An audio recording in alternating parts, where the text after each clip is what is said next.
ज्योतिष क्या है वो बताएं। कोई भी जब कार्य किया जाता है तो उसकी एक तिथि होगी, उस दिन एक वार भी होगा, उस दिन एक नक्षत्र भी होना चाहिए, एक योग और एक करण। ये 5 अंग जब मिलते हैं तब ज्योतिष शुरू होता है। 84 लाख योनियों में से मनुष्य की 4 लाख योनियां हैं। ये कर्म पूर्व जन्म के होते हैं या वर्तमान के होते हैं? जो बच्चा पैदा हुआ उसने तो भी कर्म किए ही नहीं और उसके हार्ट में छेद है। अगर हम ये कहें कि जैसा करोगे वैसा भरोगे, तो अभी तो भैया उसने कोई गुटखा नहीं खाया, कोई सिगरेट नहीं पी, अब ये कैसे आया? तो पूर्व जन्मों के कर्मों से उसे जो मिलना था वो मिला। क्या पूर्व जन्म में जाना संभव है? पिछले जन्मों की अगर यात्रा करा दी जाए तो आपको लगेगा शायद आपका नाम लाला लाजपत राय हो, या हो सकता है आपका नाम सावरकर। अगर हम मानव योनि में हैं तो इसका क्या तात्पर्य है कि पुनर्जन्म में? पिछले जन्मों में मानव योनि में ही रहे हैं, अच्छा, तभी मानव योनि मिली है। शनि का अगर नवग्रहों में हम स्थान देखें तो उसे न्यायाधीश कहा गया है। उसे कहा गया है कि जैसे आपके कर्म होंगे वैसे आपको फल मिलेंगे। ऐसा क्यों कहा जाता है? जब शनि न्यायाधीश है और उनका फैसला नहीं बदलेगा और कर्मों का फल देने वाले भी वही हैं, तो अगर ढैया लगे या 7.5 लगे आपको तो सहनी है। तो प्रसन्न होते हैं क्या शनि, और प्रसन्न होकर के थोड़ा कम कठोर रहते हैं क्या? शुभ या अशुभ, हम जो भी कर्म करते हैं कर्म फल बिना भोगे नष्ट होते ही नहीं। अच्छा, योगी आदित्यनाथ को लेकर बड़ी चर्चा है कि वो केंद्र की राजनीति में आ सकते हैं, क्या कहते हैं उनकी कुंडली? योगी जी का भविष्य उन्नत दिखाई देता है, इसलिए कि अब इनके ऊपर शुक्र की दशा शुरू हो गई है 20 साल। 21 से 2027 तक शुक्र में शुक्र की दशा रहेगी। तो ये स्थिति ये बताता है कि ये व्यक्ति निश्चित रूप से आने वाले समय में झंडे गाड़ेगा, और खासकर ये ऐसे प्रतीक बनेंगे, न्याय के प्रतीक बनेंगे। और आने वाले समय में योगी जी निश्चित रूप से एक महत्वपूर्ण उच्च पद प्रतिष्ठा प्राप्त करने जा रहे हैं। केंद्र जी, योगी जी केंद्र में आ रहे हैं। हाँ आपकी कुंडली के हिसाब से जी। तो मोदी जी कहाँ जा रहे हैं? नरेंद्र मोदी जी के लिए मैं एक बात अक्सर कहता हूँ, जन्म नक्षत्र शनि है, इसलिए वैराग्य भाव भी बहुत रहेगा। और वो जो उन्होंने कहा था, झोला उठा के हिमालय पे चला जा कमंडलू उठा के चल पड़ूंगा, तो ये बात सच है। झोला उठा के ये भाई सब चल सकते हैं। दोस्तों, मैं अनुराग मुस्कान आपको प्रणाम करता हूं। बहुत बहुत स्वागत है आपका मेरे इस पॉडकास्ट में। अक्सर आपने सोचा है कि जब तबीयत खराब होती है तो हम एक अच्छे डॉक्टर को ढूंढते हैं या फिर जानते हैं। अगर नहीं जानते हैं तो एक अच्छा डॉक्टर ढूंढना बड़ी मुसीबत का काम होता है। बहुत मुश्किल से मिल पाता है एक अच्छा डॉक्टर, या अच्छे डॉक्टर तक पहुंचते पहुंचते हम पहले से भी ज्यादा बीमार हो जाते हैं। ऐसे ही जब वक्त खराब होता है तो एक अच्छा ज्योतिषी मिलना बड़े संकट का काम है। बड़ी विकट परिस्थितियां हो जाती हैं। बिल्कुल वैसे ही जैसे एक अच्छे डॉक्टर तक पहुंचते पहुंचते हम पहले से भी ज्यादा बीमार हो जाते हैं, कई बार ऐसा होता है कि अच्छे ज्योतिषी तक पहुंचते पहुंचते हमारे हालात बिगड़ते जाते हैं। बाजार है, गद्दियां हैं, लोग गद्दियों पर बैठे हैं या बाजार में बैठे हैं, कुछ समझ में नहीं आता। बहुत लोगों से मैं मिला हूं और मेरे खुद के भी कई सवाल हैं जिसमें मैं जानना चाहता हूं कि अच्छे ज्योतिष, एक सच्चे ज्योतिष की पहचान कैसे करें। बड़ा सौभाग्य है कि आज हमारे साथ ऐसे ही एक अच्छे और सच्चे ज्योतिषाचार्य मौजूद हैं। मैं बहुत बहुत स्वागत करता हूं आचार्य अनिल वत्स जी का। प्रणाम करता हूं सर आपको। बहुत बहुत स्वागत है। अनुराग जी, बहुत बहुत साधुवाद। यशस्वी भव। कैसे हैं आप, मेरा पहला प्रश्न होता है। मैं आनंद में हूँ। आजकल नवरात्र चल रहे हैं, भगवती की आराधना वंदना, नववर्ष भी शुरू हो चुका है, सिद्धार्थी नामक। तो आपको बहुत बहुत आशीर्वाद, सुखी रहें। आपने तो मुझे आशीर्वाद दे दिया, लेकिन कई लोग, जैसे आपने कहा मैं आनंद में हूं, कई लोग आनंद में नहीं होते तो भटकते हुए ज्योतिष की शरण में जाते हैं। सबसे पहले मैं आपसे ये जानना चाहता हूं, ज्योतिष क्या है वो बताएं। बड़े कंफ्यूजन है इसे लेकर के। कोई हस्तरेखा को ज्योतिष बताता है, कोई पंचांग देखने को ज्योतिष बताता है, कोई कुंडली देखने को ज्योतिष बताता है, कोई भविष्यवक्ता होता है, कहता है कि मैं भविष्य देख सकता हूं। ये ज्योतिष क्या है? अनुराग जी, ये बहुत कीमती प्रश्न है। ज्योतिष के लिए वेद में एक वचन आता है कि वेदस्य निर्मल चक्षु। ये वेद का निर्मल चक्षु है। निर्मल यानी मल को बाहर निकाल दे। हाँ। वो है ना, सार सार को गही रहे थोथा दे उड़ाए। ये काल का विज्ञान है, और काल के विज्ञान की ये खूबी है कि आज जो हम आप यहाँ बैठे हैं, आज तिथि कौन सी है, आज वार कोई होगा, आज कुछ ग्रहों के प्रभाव कौन सी राशि में है, इस वक्त लगन क्या चल रहा होगा। जैसे अभी मिथुन लगन चल रहा है, देखिए ज्योतिष कैसे पकड़ा जाता है। अभी मिथुन लगन चल रहा है, मिथुन लगन के अंदर कौन कौन से ग्रह कहाँ होंगे, वो सब पंचांग में देखेंगे तो हमें पता चल जाएगा। तो इसमें एक तिथि होती है, कोई भी जब कार्य किया जाता है तो उसकी एक तिथि होगी, जी। उस दिन एक वार भी होगा, उस दिन एक नक्षत्र भी होना चाहिए, एक योग और एक करण, ये 5 अंग जब मिलते हैं तब ज्योतिष शुरू होता है। अच्छा, तब शुरू होता है। तब शुरू होता है। आपको इन 5 का ज्ञान होना चाहिए। अब जैसे कोई मुझसे पूछे कि आप यक भगवान कृष्ण की बात कर रहे हैं, तो हमें पता है वो अष्टमी तिथि को पैदा हुए थे। तो वार कौन सा था? बुधवार था। हम्म, अच्छा, महीना कौन सा था? भाई भाद्रपद का था। नक्षत्र कौन सा था? रोहिणी नक्षत्र था। यानी इतनी बातें पता चल गई। और आज तो सुपर कंप्यूटर में डाल के उनकी ओरिजिनल डेट ऑफ बर्थ भी सामने आ गई है, जी। और वो वही है जो शास्त्रों में लिखी है। हम्म, भगवान राम की भी वही डेट सुपर कंप्यूटर में डालने पर सामने आ गई जो शास्त्रों में वाल्मीकि जी ने लिखी है। लिखिए। तो वस्तुतः ये आपको जानने का विज्ञान है। मैं कौन हूं? मैं पूर्व जन्मों में कौन था? मैं क्या कर आया पिछले जन्मों में? मेरी यात्रा क्या है? हो सकता है अगर पिछले जन्मों में ले जाया जाए तो आप एक डॉक्टर हो। हम्म, एडिसन ने तो ये कहा है कि मैंने इतने आविष्कार किए, लेकिन मैं अपने को ही नहीं जान पाया। जिस बुद्धि बल से, जिस दिमाग से, जिस सूक्ष्म, जिस कॉन्शियस, सबकॉन्शियस ब्रेन से मैंने इतने आविष्कार कर दिए, क्या ही अच्छा हो कि मेरी मृत्यु हो और ये सारी स्मृतियां मैं साथ ले जाऊं, ताकि जब अगला मेरा अगर जन्म हो तो मैं वहां से शुरू करूं जहां मैंने छोड़ा है, ताकि मानवता को मैं और श्रेष्ठ दे सकूं। पर मृत्यु के बाद ये स्मृतियां साफ हो जाती हैं, नष्ट नहीं होती। ये बात महत्वपूर्ण है। आपका कारण शरीर के अंदर, this is your physical body, ये नष्ट हो जाती है, लेकिन सूक्ष्म शरीर नष्ट नहीं होता। वही तो दोबारा दूसरे शरीर में प्रवेश करता है। क्योंकि शरीरगत जितने भी आपके पास मेमोरीज थी, नष्ट होने पर वो नष्ट हो गई। जैसे मोबाइल तोड़ दो तो मोबाइल में जो डाटा है वो तो नष्ट हो गया, नष्ट हो गया। लेकिन जो सिम कार्ड में है वो तो नष्ट नहीं होता। जो गूगल के पास मेमोरीज हैं वो तो नष्ट नहीं जो होती, क्लाउड में है वो भी नष्ट। वो भी नष्ट नहीं होता। ऐसे ही अगर आपको पिछला याद आ जाए तो आप वहां से यात्रा शुरू करेंगे। कृष्ण भी अर्जुन को यही कह रहे हैं कि सूर्य को मैंने योग सिखाया है। अर्जुन कहते हैं यार क्या कह रहे हो, मेरे साथ यार तुम बड़े, मेरे साथ खेले कूदे पढ़े लिखे, तुम कह रहे हो तुमने सूर्य को, ये कब हुआ? बोले तुम्हें पिछले जन्मों का याद नहीं, मुझे याद है। तो आपको पिछले जन्मों के कर्मों का अगर याद आ जाए, मेरा डेबिट और क्रेडिट क्या है, मुझसे क्या अच्छे और बुरे कर्म हुए हैं, प्रभु ने यह मौका दिया है कि आप अपने बुरे कर्मों को ठीक कर लो। जैसे 8वीं क्लास में फेल हो गए और आपको हमने प्रमोट कर दिया, हम चाहते हैं अब आप जरा मेहनत से पढ़ो ताकि तुम फर्स्ट क्लास पास हो जाओ। ऐसे ही 84 लाख योनियों में से मनुष्य की 4 लाख योनियां हैं। 80 लाख में पत्थर हैं, पेड़ हैं, पौधे हैं, पशु हैं, पक्षी हैं, और मनुष्यों की योनि सिर्फ 4 लाख।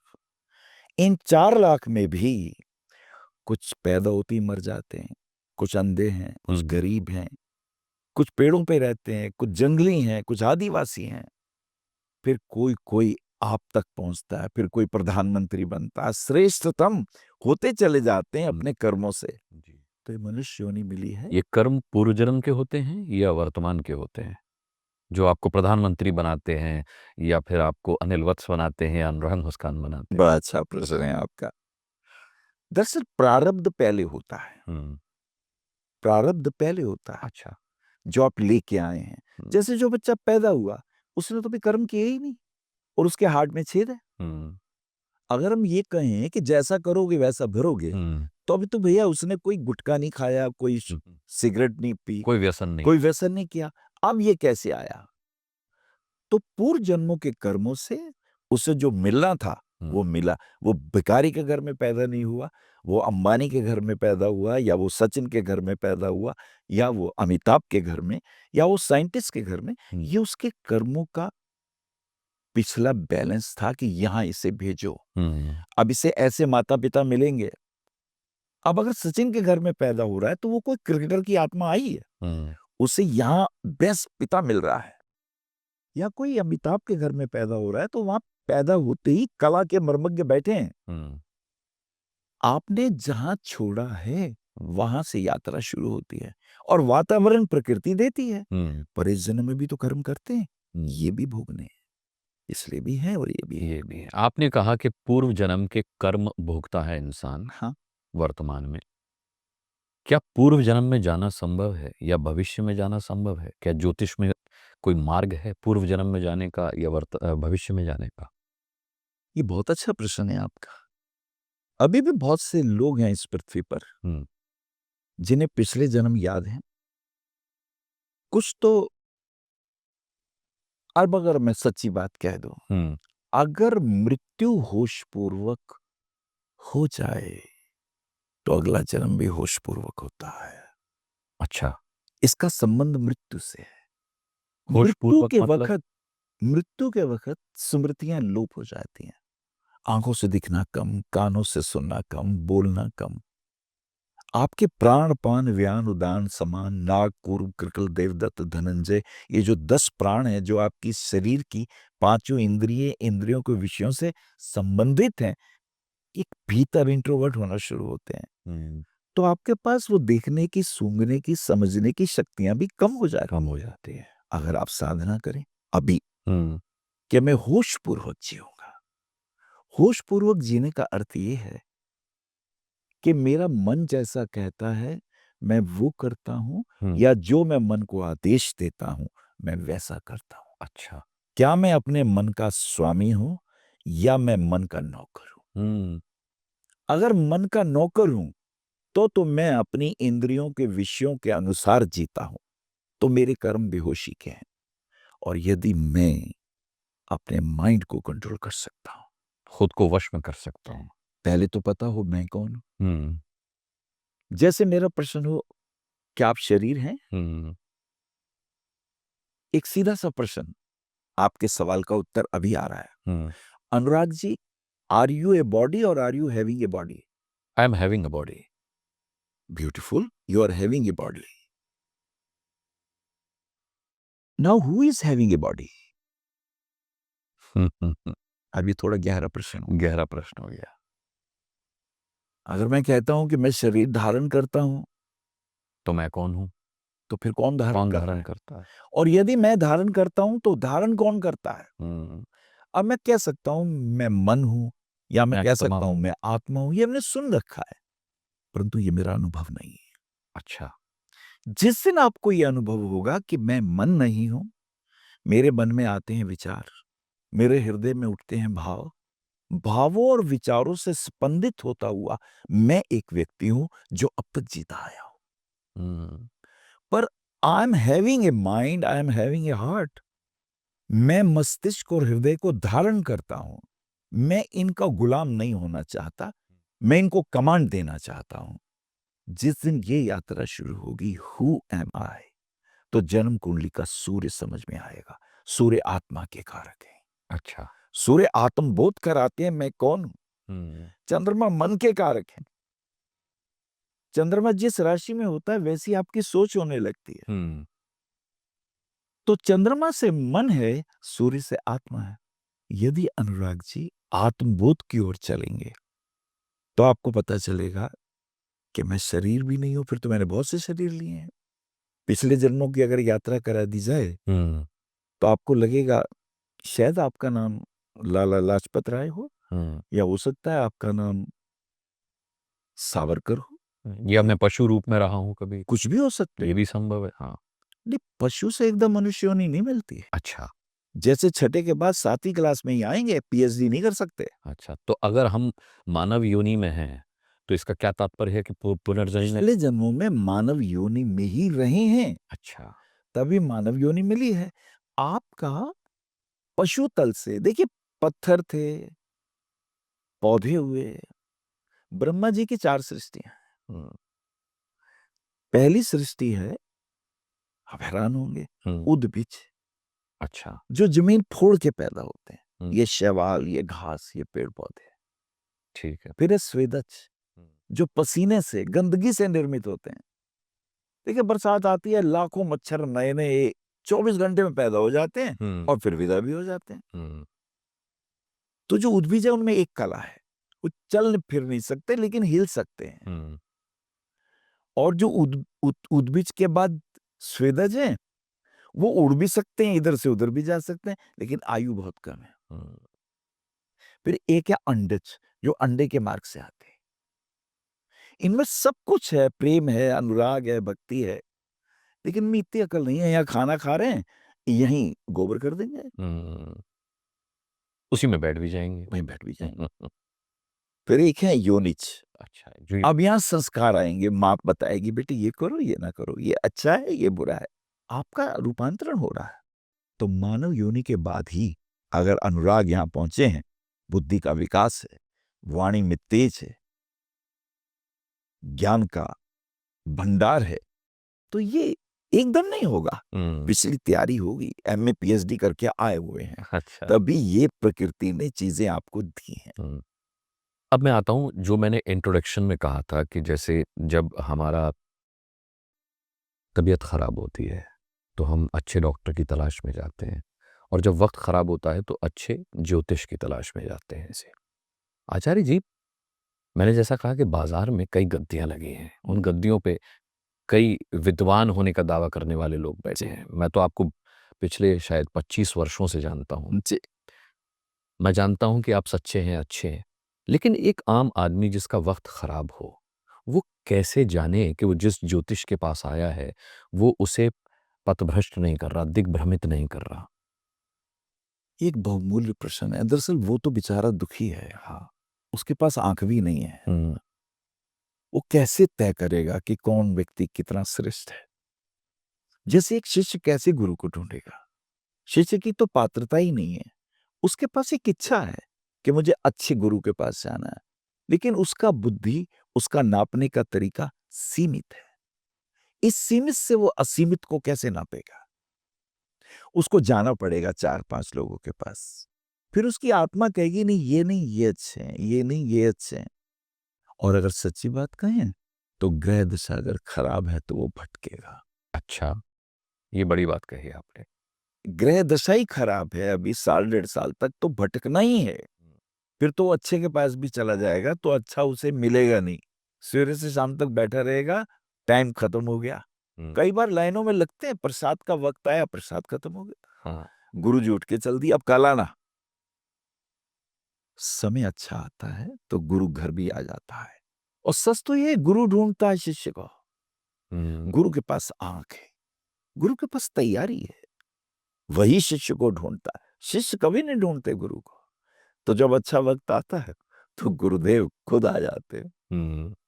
अब आपने सूर्य की बात की चर्चा में। आजकल सूर्यपुत्र शनि का बड़ा चर्चा हो रही है। लोग कह रहे हैं कि 2025 में शनि सब कुछ समाप्त कर देंगे। देश-विदेश में जिस तरीके की प्राकृतिक आपदाएँ आ रही हैं, जो मृत्यु दर बढ़ रही है, ये शनि की वजह से है। क्या वाक़ई में शनि से इतने डरने की ज़रूरत है? बहुत अच्छा प्रश्न है आपका अनुराग जी। इस ब्रह्मांड में जो 9 ग्रह हैं, उसमें सूर्य तो प्राण तत्व के देवता हैं। वो प्राण देते हैं। जुपिटर जीवन के दाता है, इसलिए उन्हें जीव कहा जाता है। वैसे भी सूर्य के बाद मंगल की स्थिति है, मंगल के बाद गुरु और गुरु के बाद शनि। शनि सबसे आखिर में है। शनि के पास जीवन नहीं है, अच्छा। कार्बन डाइऑक्साइड है। वो मृत्यु के ही देव है। वो यमराज के ही भाई हैं, इसलिए वहां जीवन नहीं है। और उसके बाद अगर पृथ्वी की ओर हम देखें, जी। अगर शनि से पृथ्वी की ओर देखें तो शनि के बाद जुपिटर है, हुँ, और जुपिटर बहुत बड़ा ग्रह है, उसका ग्रेविटेशन भी बहुत है। हुँ, तो जितने एस्ट्रॉइड्स वगैरह दूसरे अलग अलग जगह से स्टोन पत्थर पृथ्वी पे आते हैं, उसे जुपिटर खींच लेता है, ठीक है। पृथ्वी को बचाता है। अभी तक बचा रहे हैं, फिर भी कभी कभी एक आध पत्थर पृथ्वी पे आ ही गया था, तो डायनासोर्स वगैरह सब नष्ट हो गए थे। नष्ट हो गया। हुँ, तो शनि के पास जीवन नहीं है, वो प्योर अगर कहें तो कार्बन डाइऑक्साइड, हीलियम और जाने कितनी गैसें हैं जो नश्वर हैं, जो आपके लिए प्राण घातक हैं। और बृहस्पति के पास ऑक्सीजन है, जीवनदायी है। इसलिए बृहस्पति को जीवनदाता कहा जाता है, उसे तो जीव भी कहते हैं। हुँ, और जहां तक शनि की बात है, ये सच है। शनि का अगर नवग्रहों में हम स्थान देखें तो उसे न्यायाधीश कहा गया है। अच्छा। उसे कहा गया है कि जैसे आपके कर्म होंगे वैसे आपको फल मिलेंगे। और न्यायाधीश न्यूट्रल होके सबको एक निगाह से देखता है। अगर हरिश्चंद्र आ गए हैं, चाहे वो कितने ही ईमानदार हैं, तो परीक्षा उनकी भी होगी। हुँ, अगर राम जी आए हैं और उनको मिलने वाला है मुकुट, और शनि की दशा आते ही शनि कह रहे पहले जंगल चलिए। हुँ। यानी वो न्यायाधीश शनि है। वो आपके कर्मों के ईमानदारी से, वहां पैसा नहीं चढ़ता, वहां भक्ति और प्रलोभन नहीं चलता। वहां तो जो तुमने अब तक किया पहले तो उसे निपटाओ। हुँ। तो शनि क्रूर हैं, कठोर हैं और मृत्यु के देव हैं। फिर ये क्यों कहते हैं गुरुजी? क्योंकि न्यायाधीश को अगर आप प्रलोभन देंगे या खुश करेंगे, तो उसका जजमेंट तो बदलेगा नहीं आपके प्रति। तो फिर ये क्यों कहते हैं कि शनि को प्रसन्न करना चाहिए या शनि को प्रसन्न करने के लिए शनिवार को तेल का दान करें या सूर्य की उपासना करें? ऐसा क्यों कहा जाता है जब शनि न्यायाधीश हैं और उनका फैसला नहीं बदलेगा और कर्मों का फल देने वाले भी वही हैं? तो अगर ढैया लगे या साढ़े साती लगे, आपको तो सहनी है। तो प्रसन्न होते हैं क्या शनि और प्रसन्न होकर के थोड़ा कम कठोर रहते हैं क्या? ये आपका प्रश्न बहुत अच्छा है। ऐसा है, न्यायाधीश ने सजा दी आपको। ठीक है। अब जिसको 14 साल की सजा मिली है, हुँ, उसके 7 साल की सजा होती है। हुँ, दिन और रात काउंट करके काउंट 7 तो उसके वैसे कम कर दिया। ईमानदारी से अगर वहाँ 7 साल पूरे काम करेगा, किसी के साथ लड़ाई झगड़ा नहीं करेगा, तो उसका वो डाटा भी नोट किया जाता है। हुँ, उसके बाद उसको उतनी ही न्यायाधीश के माध्यम से, जेलर के माध्यम से उसे क्या-क्या अब अच्छे पुरस्कार भी देने हैं, वो भी उनके निमाग दिमाग में होता है। हुँ, लेकिन अवश्यमेव ही भोक्तव्यम कृतं शुभम अशुभम च। शुभ या अशुभ, हम जो भी कर्म करते हैं, कर्म फल बिना भोगे नष्ट होते ही नहीं। अच्छा। कर्मफल कर्मफल तो ऐसा है, उस बछड़े की तरह है कि लाखों गायों के बीच में जैसे एक बछड़ा अपनी माँ को ढूंढ लेता है, हुँ, ऐसे ही कर्मफल हजारों जन्मों में भी आप जिस रूप में, जिस नाम में होंगे, वो आपको ढूंढ लेगा। उसकी बिना भोगे कर्म को भोगे कर्मफल नष्ट नहीं होते। हुँ, हाँ, अगर हम भगवान ही चाहें, अब आप हो गए ध्रुव की श्रेणी में, प्रहलाद की श्रेणी में हो गए, अनन्य भक्त हो गए। हुँ, कृष्ण कहते हैं गीता में, जी, जब 6 मार्ग उसे बताते हैं कि देखो, ये तो भक्ति का मार्ग है, ये ज्ञान का मार्ग है, ये संन्यास का मार्ग है, ये कर्म योग का मार्ग, ये गुण विभाग का मार्ग है। अर्जुन कहता प्रभु मेरी समझ में नहीं आ रहा, मैं कंफ्यूज हूं, शॉर्ट में बता दो मैं क्या हुँ। करूं। बोले अच्छा फिर सुन, ये आजकल जितने आदत है लोगों को शॉर्ट की ना। हाँ, बोले थोड़े तो सबको से, ही है। हाँ, बोले तो फिर सुन, सर्वधर्मान परित्यज्य, जो जो मैंने तुझे बताया इसे तू छोड़, माम एकम शरणम व्रज, तू बस अब मेरी शरण में आ। अहम त्वम सर्व पापेभ्यो मोक्षयिष्यामि मा शुचा। मैं तुझे अभी इसी क्षण तेरे समस्त कर्मों को नष्ट कर दूंगा और तुझे मुक्त कर दूंगा। अब या तो इस प्रकार की आपकी बात हो कि सामने परमेश्वर हो और आप हो, अब ये कितने लोगों में होती है। हुँ, लेकिन कर्म का भोग भोगना पड़ता है। भीष्म पितामह के साथ ये हुआ, हुँ, सरसैया पे पड़े थे। पढ़े थे। उन्होंने कृष्ण से पूछा भाई केशव एक बात बताओ, मैंने इस जन्म में कोई पाप नहीं किया, मुझे इतनी दारुण मृत्यु क्यों मिली? मेरा अगला सवाल यही था। कई लोग कहते हैं गुरुजी कि हमने तो किसी का कुछ नहीं बिगाड़ा, हमने किसी का कोई बुरा नहीं किया, फिर हम इतने कष्ट में क्यों हैं? ये आप उसका उत्तर दे रहे हैं। आपने सही कहा हुँ, कि मैंने कभी पाप नहीं किया, मैंने किसी को दुख नहीं दिया, मुझे ये कष्ट क्यों हो रहे हैं? तो कृष्ण ने कहा, थोड़ा सा आप पिछले जन्मों में जाइए। बोले मैं यार 99 जन्म जा चुका हूं। बोले एक जन्म और आइए। जब भीष्म एक जन्म और पीछे जाते हैं तो वो देखते हैं कि वो जंगल में शिकार कर रहे हैं और उन्होंने एक शब्द भेदी बाण छोड़ा है। वो बाण उस हिरनी को लगता है जिसके गर्भ में बच्चा है और वो अपने प्राण बचाती हुई उसने बचने की आशा में अंतिम छलांग लगाई, लेकिन वो उस जगह गिरी जहां हजारों कांटे वाले वृक्ष थे।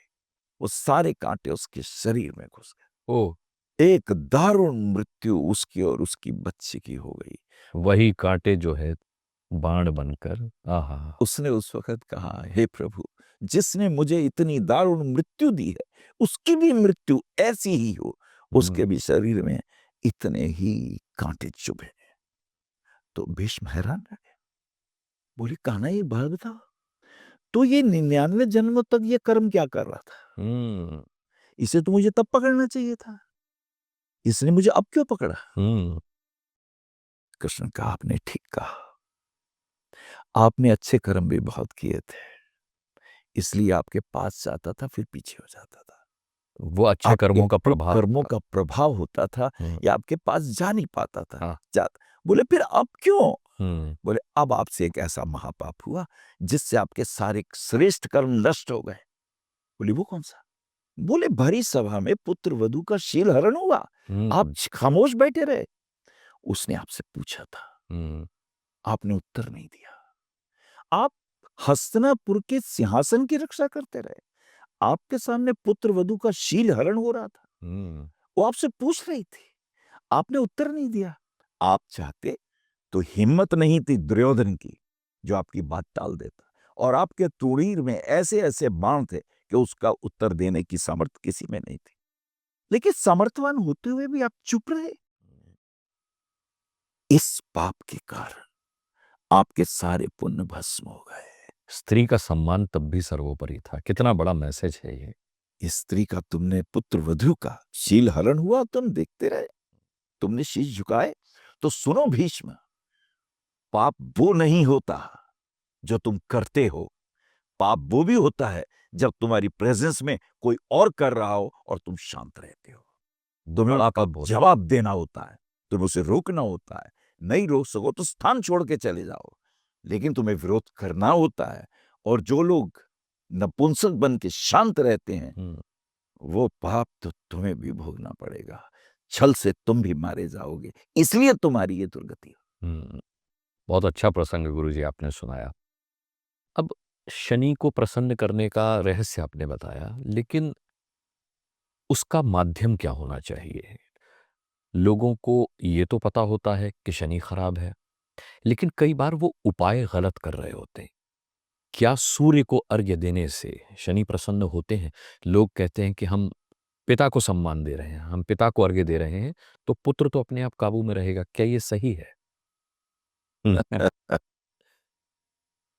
अनुराग, अगर बुखार मुझे हो हाँ। तो दवाई पिता को पिला दें, हुँ, मुझे ही लेनी होगी।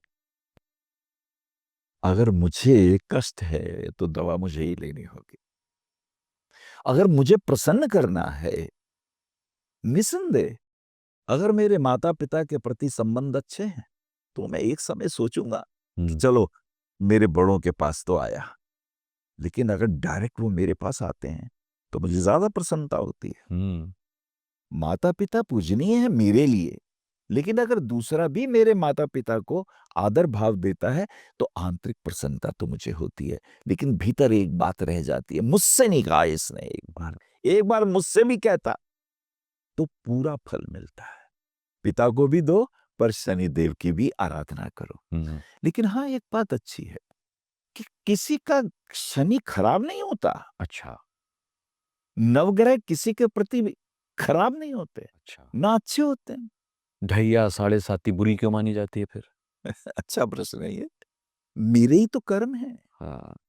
मेरे ही किए हुए कर्म हैं, वो रिकॉर्ड कहाँ है, वो कहाँ रखे हैं? हम्म। मृत्यु के बाद कारण शरीर में ये कर्मों का लेखा जोखा ग्रहण करने की क्षमता है, लेकिन ये होते कहाँ हैं? हम्म। 27 नक्षत्रों में होते हैं। अच्छा। जन्म के समय चंद्रमा आपका जिस नक्षत्र में होता है, उस नक्षत्र को ही आपका जन्म नक्षत्र कहा जाता है। चंद्रमा आपके उसी नक्षत्र में जब जाता है, पिछले जन्मों में आपने मान लीजिए कृतिका नक्षत्र में शरीर छोड़ा, अगला शरीर भी कृतिका में ही मिलेगा, क्योंकि सूर्य की दशा में शरीर छोड़ा है। तो आपको जो क्रम मिलना चाहिए, वो सूर्य के बाकी जो दशा वर्ष भोगने के रह गए हैं, वही मिलेगा।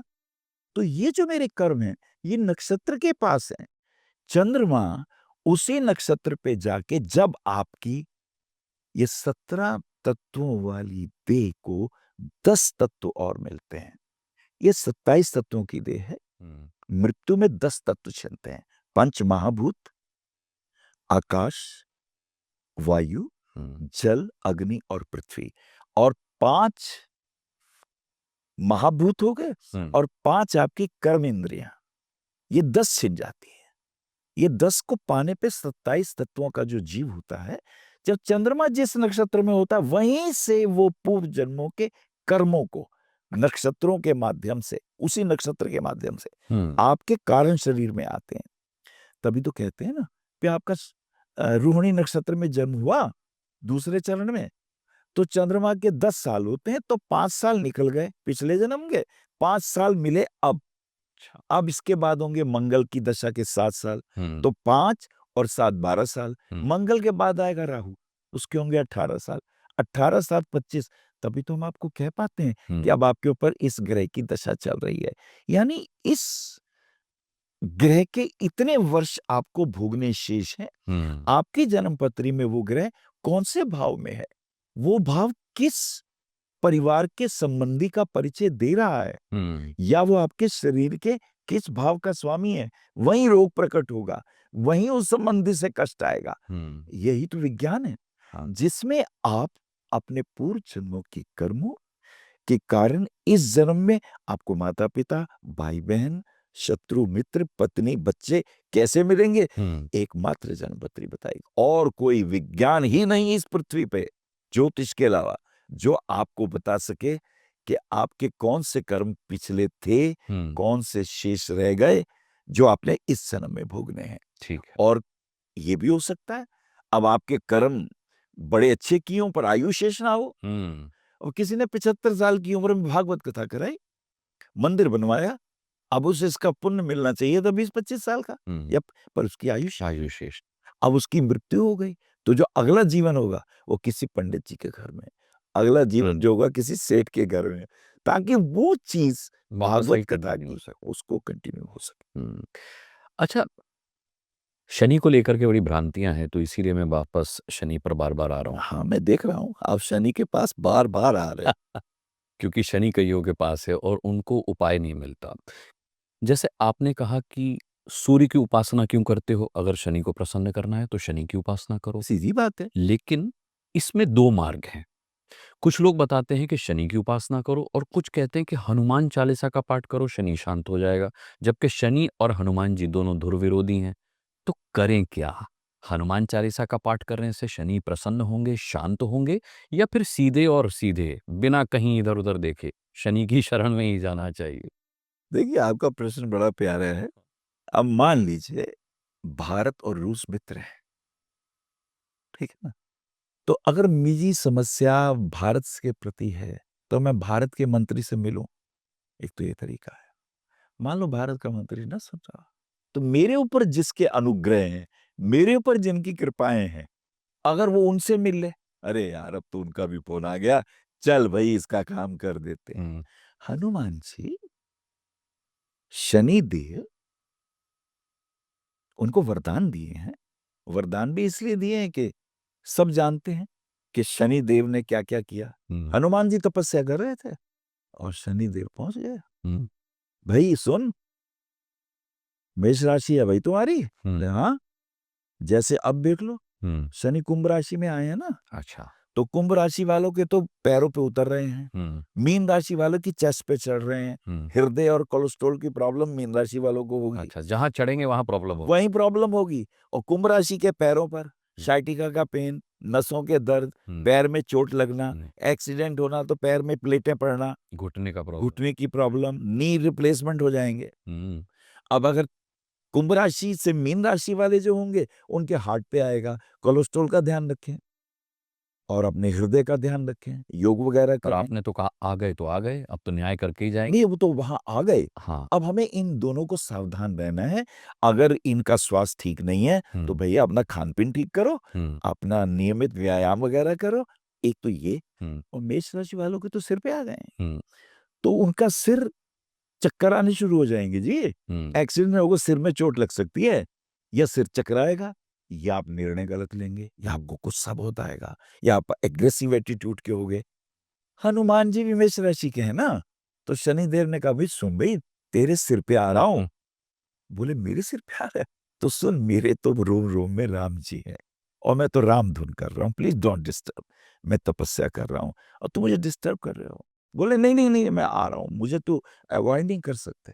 मैं सूर्य का पुत्र हूँ, यमराज का भाई हूँ। और वो जबरदस्ती उन्हें तंग करने लगे बार बार। तो हनुमान जी ने कहा बहुत तंग कर रहा है, उसे पकड़ा, अपनी ऐसे बगल में दबाया, यूं दबा दिया, कांख में दबा दिया। दबा दिया, और करने लगे राम राम राम। जब पूरा हो गया, फिर वो सेतु की, जो राम सेतु थे, उसकी प्रदक्षिणा करने लगे। 108 प्रदक्षिणा करते हैं वो आज भी, हम्म, आज भी प्रदक्षिणा होती है। प्रदक्षिणा 108 करी। अब शनिदेव कभी इधर पूंछ में बांध रखा है, कभी इधर गिर रहे हैं, कभी उधर गिर रहे हैं। इतनी चोट लगी, लहू लुहान हो गए। वो कहे मुझे छोड़ो, बोले नहीं, अब तो पूजा पूरी हो जाने दो। 108 प्रदक्षिणा करने के बाद शनिदेव का हाल बुरा हो गया। बोले मुझे क्षमा करें, मुझे मुक्त करें।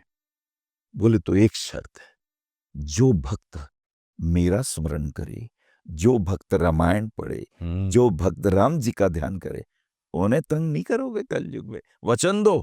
बोले मैं वचन देता। इसलिए अनुराग जी, जो हनुमान चालीसा पढ़ते हैं, सुंदरकांड का पाठ पढ़ते हैं, शनिदेव अपना वचन निभाते हैं। वो दोनों काम भी किए जा सकते हैं गुरुजी, आचार्य जी, कि शनि को भी प्रसन्न करने के लिए उपाय करें और हनुमान चालीसा का भी पाठ करें, या सिर्फ फिर हनुमान जी को ही पकड़ लें। देखिए, हनुमान जी को वही वाली बात मैंने कही ना, कि अब आप रशिया को बोल रहे हो, मुझे नहीं बोल रहे हो। आप दोनों को करें। शनि को तो मेरा ईगो, लेना। मेरी ईगो भी तो शांत होनी चाहिए। ठीक है, पिताजी ने कह दिया, मित्र ने कह दिया, लेकिन मुझे भी कहना चाहिए। अब शनि देव के उपायों में सबसे बड़ी बात, प्रातः काल उठे। अच्छा, मैं अगला प्रश्न यही पूछने वाला था। देखिए, आप एक प्रश्न से पहले उत्तर देता कोई हूं। उपाय बताएं कि शनि को प्रसन्न कैसे करें। सूर्य देव से पहले उठें। सूर्य जब अस्त होता है तो वो शनि का काल है, और सूर्य उदय से पहले 48 मिनट पहले का जो मुहूर्त है, हम्म, ये ब्रह्म मुहूर्त है। जी। और 48 से और 48 पहले कर लेंगे तो वो विष्णु मुहूर्त होता है। अच्छा। 48 मिनट पहले आप पीपल के पास जाएं, एक दीपक जलाएं, और बहुत अच्छा हो, थोड़ा सा जल पीपल पे चढ़ा दें, पीपल की जड़ पे चढ़ा दें। ऋषि पिपलाद ने शनिदेव को भी ऐसे दंडित किया था, हम्म, और फिर शनिदेव को कहा था कि जो पीपल के पास आएगा, क्योंकि ऋषि पिपलाद हुए हैं। हम्म, ये कथा लंबी है, हम्म, पर सारांश में पीपल की महत्ता बताना चाहता था जी। आपको, कि जो हमारे ऋषि हुए, जिन्होंने अपनी हड्डियों का दान कर दिया था, दधीची जी, उनके पुत्र हुए पिपलाद। तो ये पुत्र वहीं पीपल के पेड़ के पास ही रहे, वहीं फल खाते रहे, उन्हीं के कंदमूल फल खाते रहे, बड़े हो गए। तो नारद जी ने उनका नामकरण किया पिपलाद। उन्होंने कहा मेरी इतनी दशा खराब क्यों हुई, ना मेरी माँ है ना मेरे पिता हैं। बोले तुम्हारे माता पिता को शनि ने दंडित किया था। बोले अच्छा। तो इन्होंने शिव जी की पूजा करके शनिदेव के पैरों में अपना दंड मारा, तो शनिदेव के पैर घायल हो गए। तब से वो पंगु धीरे धीरे चलते हैं। तब शनिदेव को उन्होंने कहा जो पीपल के आश्रय में आएगा, जो पीपल के नीचे आके प्रार्थना करेगा, उनके तुम कष्ट दूर करोगे। तो आज भी अगर पीपल के पेड़ के नीचे जाके आप एक सरसों के तेल का दीपक जलाते हैं, थोड़ा जल छिड़क देते हैं, और वहां शनिदेव की आराधना करें। पहले पिपलाद ऋषि को प्रणाम करें, ओम पिप्पलादृश्य नमः। फिर शनिदेव का ध्यान करें। ओम नीलांजन समाभासम रविपुत्रम यमाग्रजम छाया मार्तंड संभूतम तम नमामि शनिश्चरम, या ओम शनिदेवाय नमः। वैसे एक मंत्र बड़ा प्यारा है जिसमें शनिदेव बहुत प्रसन्न होते हैं। अच्छा। कहें तो बता दूं। अरे! ये तो मतलब बहुत ही ज़रूरी है बताना। एक कांसे की कटोरी में आप तेल ले लीजिए, तिल का, उसमें एक सिक्का डाल दीजिए और उसमें अपनी छाया दिखे। उसके बाद उसको पीपल के पेड़ पे उस तेल को चढ़ा दीजिए, अच्छा। या शनि मंदिर में जहां दीपक जल रहा होता है हुँ, ना, हुँ, हुँ। वहां वो तेल डाल दीजिए। लेकिन वो जो कटोरी है वो वहीं छोड़ाइए। और अगर पीपल के पेड़ के नीचे दबाया है, तो हो सके तो मिट्टी के नीचे दबा दीजिए या वहीं छोड़ाइए और प्रार्थना करिए शनिदेव से, हे शनिदेव, मैं मूर्ख हलकामी पाप हर देवा, मुझसे गलतियां हुई, मैंने झूठ भी बोला, मैंने न्यायालय में भी झूठी गवाहियां दी, मैंने प्रॉपर्टी के लिए भी झूठ बोला, कन्फेशन करना। मैं गलती हो गई, मुझे माफ कर दीजिए। हुँ। गलती मांगी, दंड तो मिलेगा लेकिन पीड़ा थोड़ी कम हो सकती है। क्योंकि आपने कन्फेशन किया है। ये ऐसा ही है कि जैसे धूप में आप जा रहे हैं, चप्पल पहन लीजिए, तो पैरों में जलन कम होगी, धूप कम नहीं होगी। हुँ। ये है शनि का। धूप कम नहीं होगी, छतरी ले लेंगे तो आपको कम लगेगी, लेकिन वहां से पूरी आ रही है।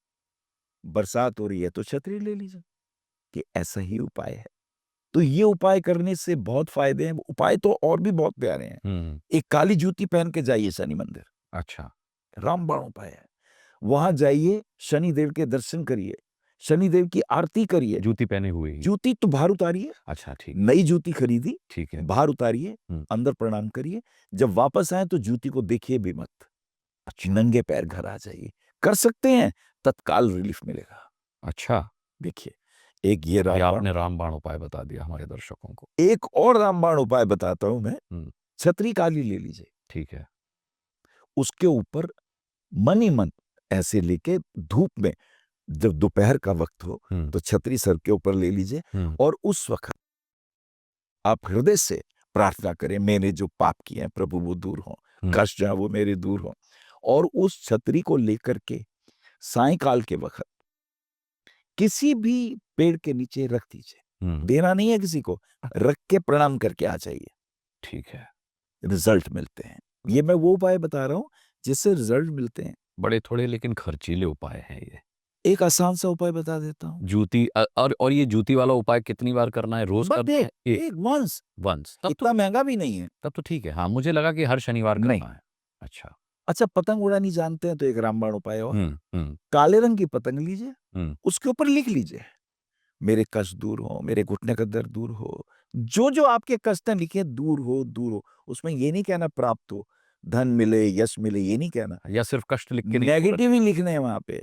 सिर दर्द दूर हो, कर्जा दूर हो, पैरों का दर्द दूर हो, मेरे दुश्मन दूर हो। अब पतंग उड़ाइए, पतंग उड़ा के जब काफी ऊपर उड़ जाए उसे तोड़िए, छोड़ दीजिए। कहिए, हे शनिदेव, शनिवार को कहिए कि जिस तरह मैंने ये धागे तोड़ा है, मैंने कष्टों को छोड़ा है, प्रभु मेरे भी कष्टों को आप दूर कर दें। हुँ। ये उपाय भी बड़ा काम करता है। अच्छा। ये देखन में छोटन लगे पर घाव करें गंभीर। उपाय तो इतने हैं कि अगर भगवान शिव की आराधना कर लिया आपने, महामृत्युंजय मंत्र का जाप कर लिया, क्योंकि वो शनिदेव के गुरुदेव है, हुँ। और उनसे प्रार्थना करी, प्रभु मेरे ये कष्ट आप दूर कर देना। शनि को कहें ना आप, तो शिव आज्ञा से सब उनकी आज्ञा में रहते हैं। हुँ।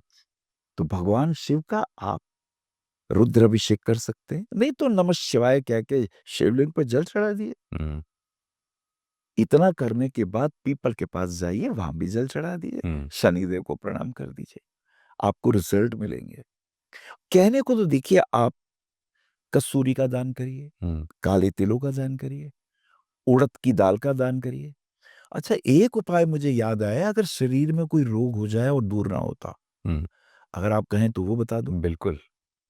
1.25 किलो काले चने ले लीजिए हुँ। और 1.25 किलो उड़द की दाल ले लीजिए, ठीक है। या काले तिल ले लीजिए, ठीक। काले कपड़े में इन्हें बांध लीजिए। हुँ। शुक्रवार की रात ओम शम शनिश्चराय नमः एक माला जाप करिए, और शनिवार तड़के तड़के दोनों चीजों में से जो तिल हैं वो पीपल के नीचे रख दीजिए, हुँ। और वो जो चने हैं वो बहते पानी में बहा दीजिए। अच्छा।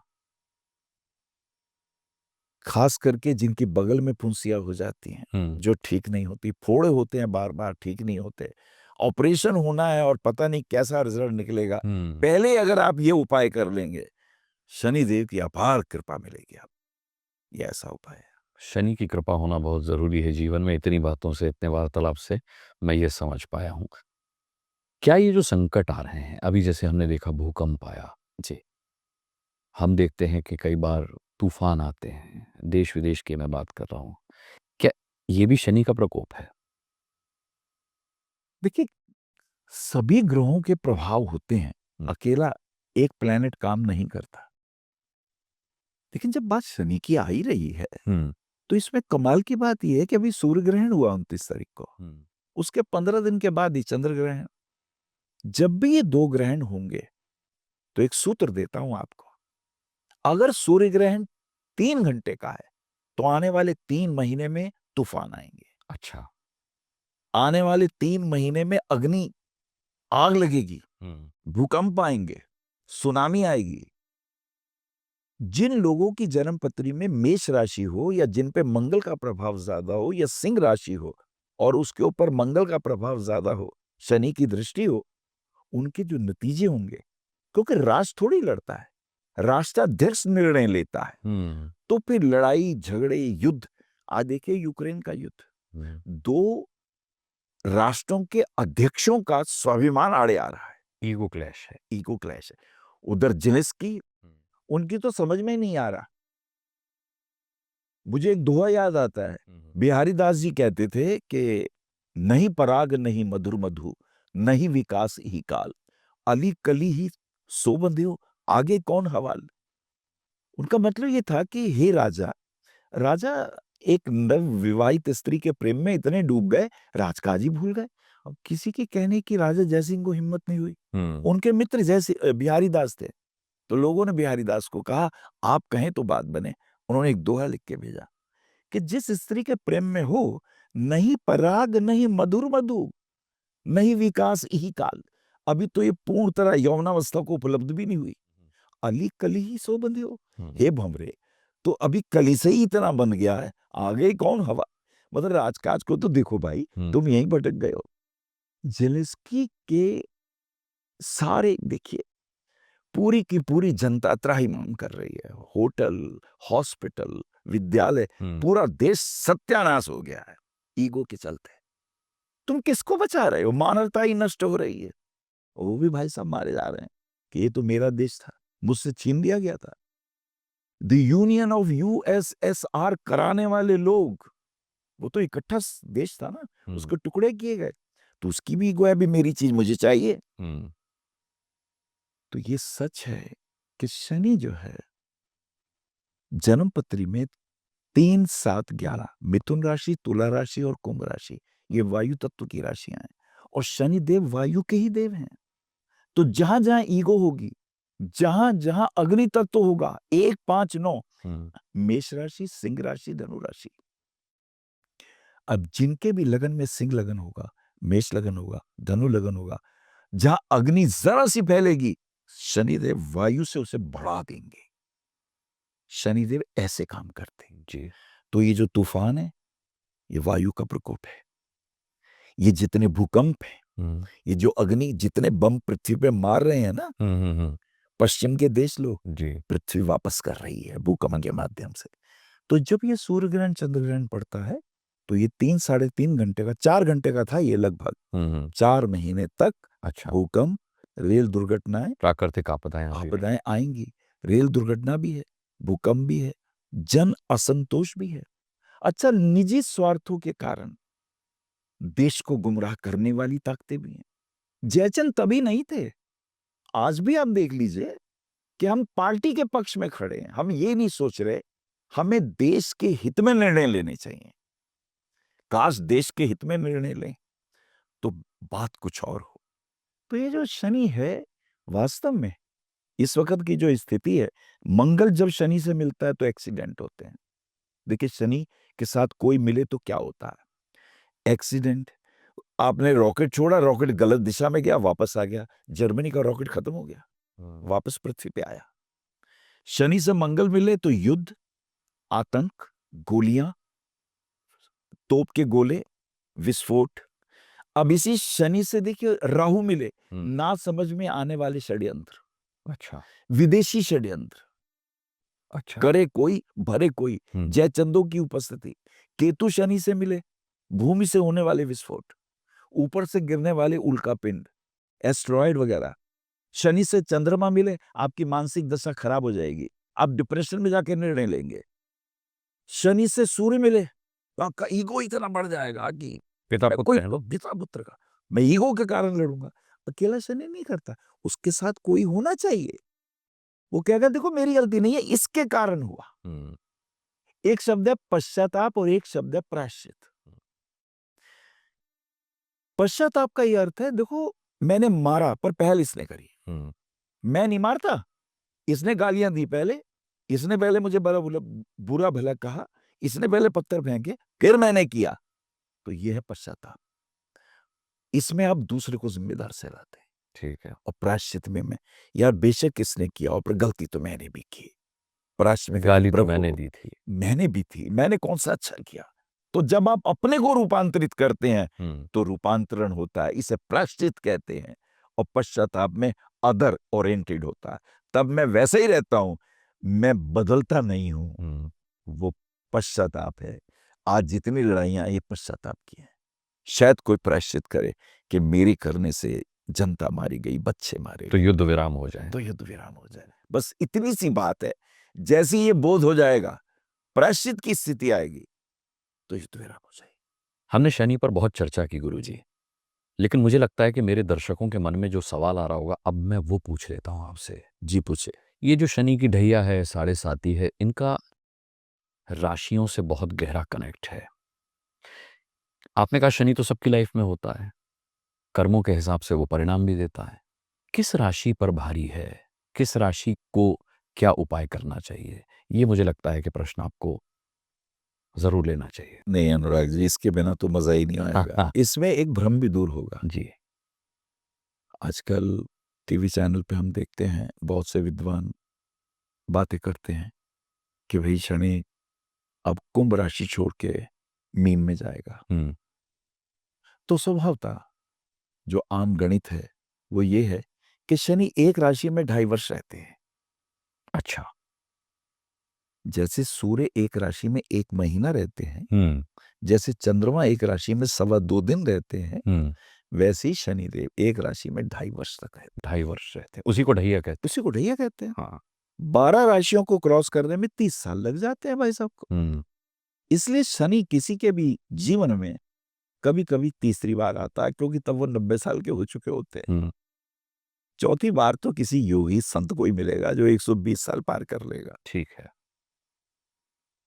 तो शनिदेव कुंभ राशि में थे 29 तारीख को, अभी मार्च के महीने में रात को लगभग 9:44 पे ये प्रवेश करते हैं मीन राशि में।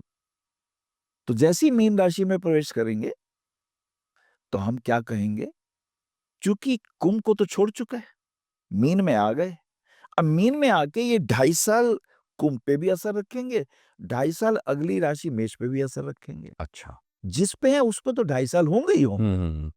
शनि तीनों को पकड़ता है, पिछली को भी 2.5 साल, जहां है वहां भी 2.5 साल, और अगली को भी 2.5 साल। तो 2.5 साढ़े साती है। ये 7.5 हुई। हाँ। अब किस पे 7.5 है, ये समझने की बात है।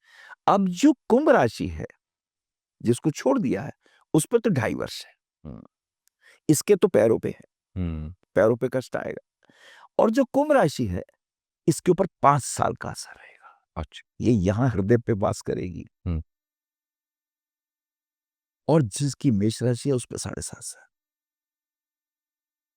तो 7.5 मेष पे, मेष पे है। समझ गया? ये जन्म के हिसाब से या नाम के पहले अक्षर के हिसाब से? ये जन्म कुंडली में देखिए चंद्रमा किस राशि में है, चंद्रमा किस राशि? किस राशि में, ये जो प्रेडिक्शन है वो चंद्रमा के कारण है। एक ठीक है। दूसरा, फिर एक इनकी ये तो होगी 7.5, एक ढैया भी होती है अलग से। वो अगर हम ध्यान से देखेंगे तो एक तो सिंह राशि पे है और एक धनु राशि पे। यानी इन पर भारी है। इनके ऊपर शनि की ढैया चल रही है। ठीक है। अलग से इसे लघु कल्याणी भी कहते हैं। अच्छा। लेकिन इसको देखने का क्या तरीका है? हम्म, देखिए, करीब करीब अगर हम ईमानदारी से कहें हम्म, तो पूरे विश्व की जनसंख्या को अगर हम देख लें, हम्म, तो अगर 12 राशियों में पूरी विश्व की जनसंख्या को डिवाइड कर लें तो एक राशि में 60 करोड़ लोग आते हैं, मोटा मोटा लेके चलें। ठीक है। तो क्या आपको लगता है कि 60 करोड़ के ऊपर शनि एक सही प्रभाव देंगे?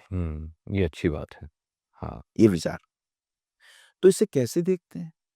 अगर आपकी लग्न कुंडली से मैं देखूंगा तो मैं न्याय नहीं कर पाऊंगा, थोड़ा बारीक देखना होगा मुझे। अच्छा। कुंडली में 22वां दृष्टान और 64वां नवांश महत्वपूर्ण होता है, वहां पर फाइनल जजमेंट मिलती है।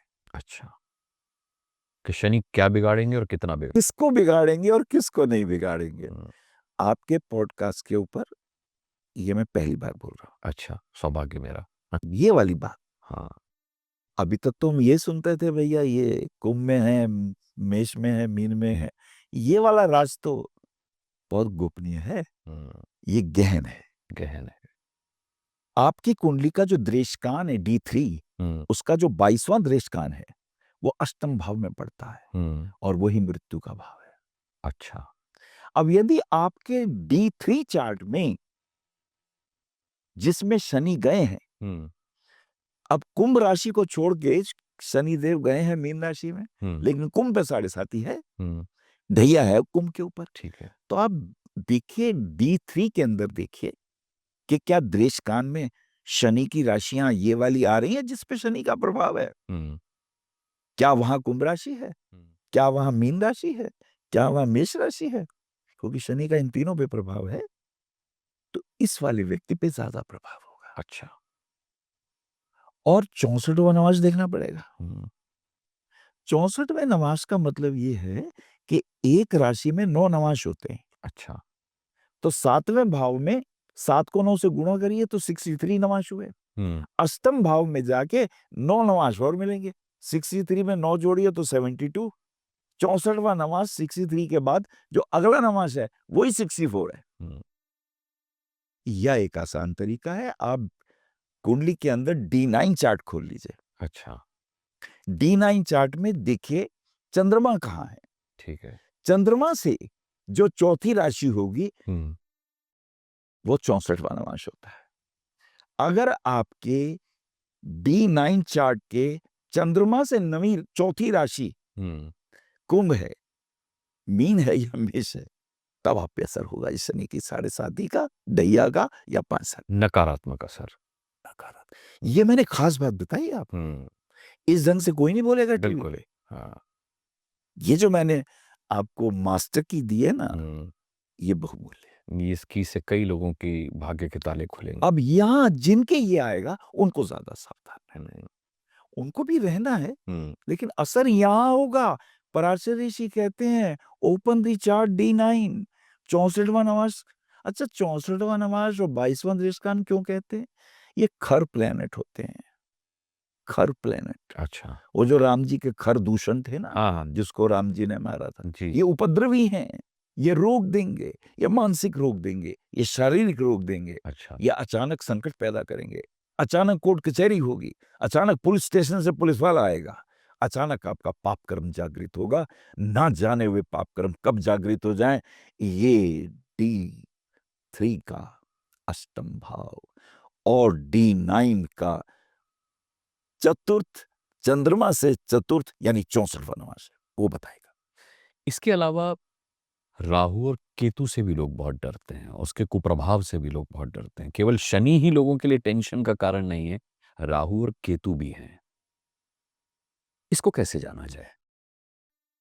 अब वास्तव में अगर देखा जाए तो राहु की माताजी का नाम है नैऋति। ये राक्षसों की लक्ष्मी है, पूजनीय है, आराध्या है, शिव भक्त है। शिव जी से वरदान मांगा, पुत्र हुआ, राहु। हाँ, राहु हुआ। हाँ। अभी जो राहु है शिव के वरदान से, और उन्होंने ये वरदान मांगा ये अपराजित रहे, ये किसी से पराजिता हो, इस पर बाहुबल भी हो, बुद्धिबल भी हो, ऐसा चाहिए पुत्र। हम्म, तो ऐसा पुत्र हुआ, हम्म, और ये पुत्र देख सका कि अमृत तो वहां बट रहा है, हम्म, हम असुरों की पंक्ति पे तो आते आते ये अमृत खत्म हो जाएगा, यहां तक नहीं पहुंच पाएगा। पूर्वाभास करने की क्षमता, इंट्यूटिव पावर, वो शीघ्र रूप बदला।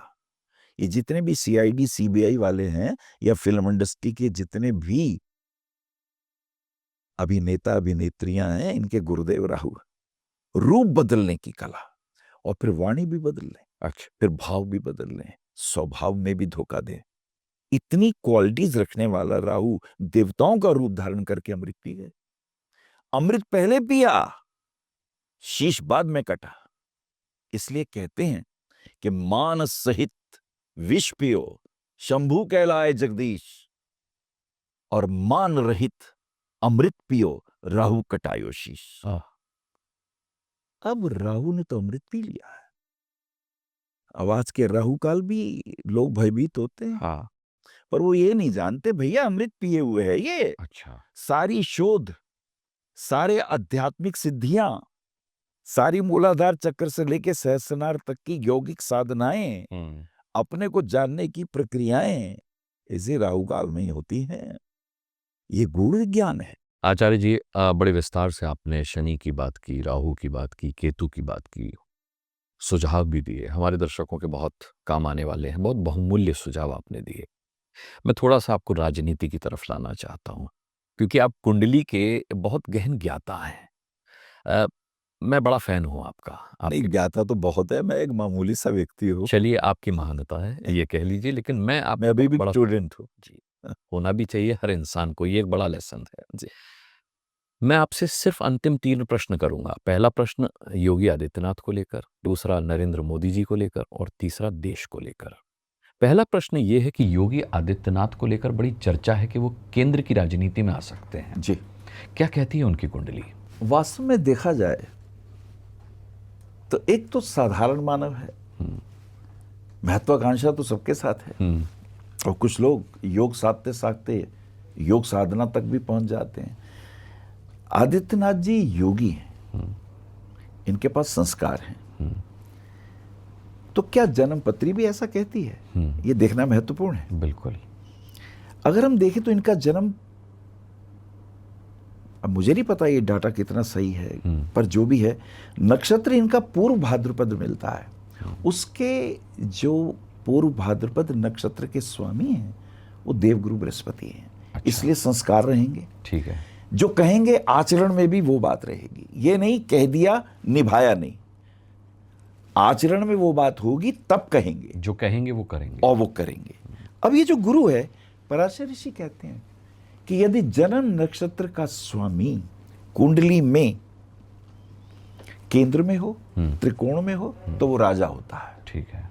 तो वो राजा होता है। उसकी दशा महादशा हो तो वो चक्रवर्ती सम्राट भी हो सकता है, उसकी इच्छाएं बहुत कुछ पूरी हो सकती हैं। मतलब आप कह रहे हैं कि वो प्रधानमंत्री भी बन सकते हैं? मैं इस पे आने से पहले ये कह दूं कि इनके नक्षत्र का स्वामी गुरु है। गुरु इनके पंचम भाव में है, तो पंचम भाव का स्वामी है। इसका अर्थ ये है कि सूक्ष्म बुद्धि, विवेचन करने की बुद्धि, निर्णय लेने की बुद्धि एकदम तेज है। इधर सोचा इधर किया। ठीक है। तो जुपिटर इनके जन्म कुंडली के पंचम भाव में। D9 चार्ट में जब मैं जाता हूं तो ये बृहस्पति केंद्र का स्वामी हो जाता है, यानी चतुर्थ और सप्तम का स्वामी होकर उच्च का होकर आय भाव में है।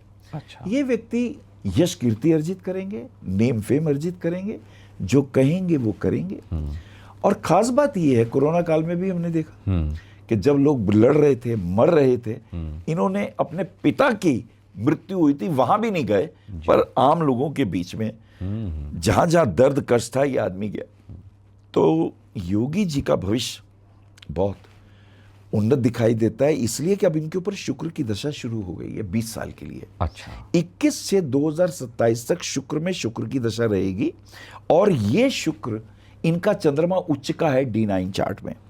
और इस शुक्र की स्थिति क्या है? केंद्र में है और दशम भाव को देखता है। अच्छा। तो ये स्थिति ये बताता है कि ये व्यक्ति निश्चित रूप से आने वाले समय में झंडे गाड़ेगा और खास करके ये ऐसा प्रतीक बनेंगे, न्याय के प्रतीक बनेंगे। जहां भी गलत होगा, जहां भी असामाजिक बातें होंगी, ये उसके विरोध में खड़े हो जाएंगे। इनका भविष्य बहुत उज्जवल है और आने वाले समय में योगी जी निश्चित रूप से एक महत्वपूर्ण उच्च पद प्रतिष्ठा प्राप्त करने जा रहे हैं केंद्र में। जी। तो फिर वहां तो नरेंद्र मोदी बैठे हुए हैं, उनके भविष्य को लेकर के भी बड़ी अटकलें लगाई जाती हैं कि 2029 में मोदी जी वापस आएंगे या क्या होगा। तो अगर योगी जी केंद्र में आ रहे हैं आपकी कुंडली के हिसाब से, तो मोदी जी कहाँ जा रहे हैं? मैं एक बात और क्लियर कर दूं। देखो, एज ए सीएम तो उन्होंने नाम कमाया जी। अब ज्यादा सोचते हैं पीएम कब बनेंगे, कई लोग ऐसे ही सोचते जी, हैं। हाँ। तो जहां तक मोदी जी की बात है, तो अभी उनके ऊपर चल रही है मंगल में शनि की दशा। अच्छा। मंगल उनका राजयोग कारक प्लेनेट है। मंगल उनका जो है, जिसका भी वृश्चिक लगन होगा और चंद्रमा भी वहां हो, तो चंद्रमा यद्यपि भाग्येश होकर लगन में नीच का है, लेकिन नीच भंग राजयोग प्राप्त हो रहा है, जिस वजह से मोदी जी को सन 13 में, मैं शायद पूना में था, वहां आज के अखबार में मैंने इंटरव्यू दिया था, वो छपा भी था। तो मैंने उस वक्त कहा था कि लगभग 270 या 75 सीटें आएंगी और इनकी इतनी सीटें आई थी। उसके बाद मैंने फिर भविष्यवाणी करी थी कि 300 प्लस सीटें आएंगी। इनके दूसरे टर्म में भी वो सीटें आई। इस दफा भी नरेंद्र मोदी की स्थिति वैसी नहीं थी, इन्हें दूसरों का साथ लेना पड़ा। उसकी वजह ये थी कि मंगल में शनि का पीरियड चल रहा था, लेकिन ये पीरियड 6/6/25 तक है। अच्छा। उसके बाद शनि के बाद बुध की अंतर्दशा आ जाएगी मंगल में। तो इनका मुझे लगता है 29 तक का जो पीरियड है, दूसरों का साथ लेके चलने वाला है और बहुत बलवान होके चलेंगे। नरेंद्र मोदी जी के लिए मैं एक बात अक्सर कहता आया हूँ, मुझे याद है 2013 में भी मैंने भविष्यवाणी की थी। इनके जन्मपत्री में इनका नक्षत्र है, जन्म नक्षत्र अनुराधा, उसका स्वामी है शनि। अच्छा। और शनि इनकी जन्म कुंडली में 10वें भाव में है। ठीक है। पराशर ऋषि कहते हैं जन्म नक्षत्र का स्वामी यदि कुंडली के 10वें भाव में हो तो वो होने वाला राजा है। ठीक है। और विशेष रूप से अगर हम D9 कुंडली देखें, वहां भी हो, या D10 की कुंडली में भी शनि केंद्र कोण में हो, तो निश्चित रूप से ऐसा व्यक्ति स्ट्रगल करता हुआ, संघर्ष करता हुआ, जनता का दिल जीतता हुआ और अपने कथनी और करनी को सुचारू रूप से करता हुआ ऐसा व्यक्ति राजा बनता है। और चूंकि जन्म नक्षत्र शनि है, इसलिए वैराग्य भाव भी बहुत रहेगा। और वो जो उन्होंने कहा था ना, झोला उठा के हिमालय पे चला जाऊंगा, कमंडलू उठा के चल पड़ूंगा, तो ये बात सच है। झोला उठा के ये भाई सब चल सकते हैं। अच्छा। और निश्चित रूप से ये आप बड़ी ब्रेकिंग न्यूज दे रहे हैं। और निश्चित रूप से ये एक असाधारण मानव हैं। इनको बाद में लोग जानेंगे। इन्होंने सबको पुत्रवत, सबको अपनी संतान की तरह प्यार किया। सारी रात जागते रहते हैं, शायद 3 या 4 घंटे ही मुश्किल से सोते हैं। विदेश जाते हैं तो भाई साहब, अगर नवरात्रे हैं तो ये व्रत रखते हैं, नींबू पानी पीते हैं। यानी इनकी करनी जो है, चरित्र जो है, वो दूसरों के लिए एक उदाहरण बन गया। ठीक है। और ये व्यक्ति निश्चित रूप से 2029 तक जो मैं देखता हूं इनका कार्यकाल, ये सबको साथ लेके चलेंगे, कार्यकाल पूरा करेंगे 2029 तक, बीच में छोड़ने वाले नहीं हैं। घटनाएं घटेंगी।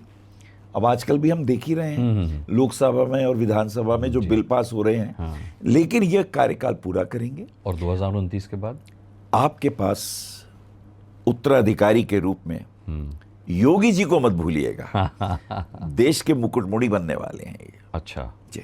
आचार्य अनिल वत्स जी, आपने आज मुझे, मेरे पॉडकास्ट को, मेरे दर्शकों को इतना समय दिया। कुंडली पर, शनि पर, राहु पर, केतु पर इतनी विस्तार से चर्चा की, उपाय बताए। मुझे लगता है कि वैसे तो आपके साथ ये सानिध्य नाकाफ़ी है। हम दोबारा पॉडकास्ट में बैठेंगे और कई और विभिन्न मुद्दों पर हम बात करेंगे। जरूर बात। और इस पॉडकास्ट के कमेंट में जो सवाल मेरे पास आएंगे, वो सवाल लेकर मैं फिर एक बार आपके साथ मैं जरूर जवाब दूंगा, आपका आशीर्वाद लेना चाहूँगा। लेकिन इस पॉडकास्ट में आने के लिए आपका हृदय से बहुत बहुत आभार मैं प्रकट करना चाहता हूँ। आपको भी और आपके समस्त दर्शकों को भी मेरा हृदय से आशीर्वाद। कोई भी आपके मन में जिज्ञासा हो, आप प्रश्न भेजिए, मैं अवश्य उसके जवाब देने की कोशिश करूँगा। बिल्कुल। और दर्शकों, प्रश्न आपको भेजने हैं इस वीडियो के कमेंट बॉक्स में। इस चैनल को न केवल सब्सक्राइब कीजिए बल्कि बेल आइकन को भी प्रेस कीजिए, जिससे जैसे ही ऐसा कोई प्यारा सा पॉडकास्ट जैसा आज हमने अनिल वस्त जी के साथ किया मैं पोस्ट करूं तो उसका नोटिफिकेशन आपके पास तक पहुंच जाए। कमेंट में न केवल अपने सवाल पूछिएगा बल्कि सुझाव भी दीजिएगा। आलोचना करनी हो तो उसका भी स्वागत है। मैं अगले पॉडकास्ट में फिर ऐसे ही एक ख़ास मेहमान के साथ बहुत जल्द आपके सामने हाजिर हो जाऊंगा। बस तब तक के लिए अपना बहुत बहुत ख्याल रखिएगा। अभी के लिए इजाज़त दीजिए। प्रणाम।